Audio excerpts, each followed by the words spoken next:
আসসালামু আলাইকুম বন্ধুরা, আপনারা সবাই কেমন আছেন?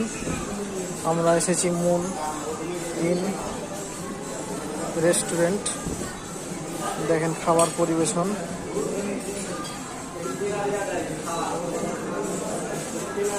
এখানে খাওয়ার নিয়ম হচ্ছে প্লেট সাজানো আছে, খাওয়ার সাজানো আছে।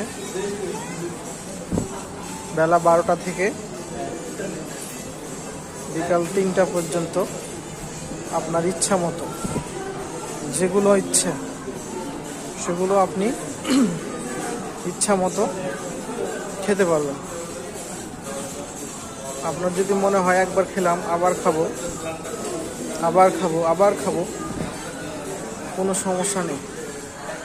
আপনার যা ইচ্ছা তা আপনি 12টা থেকে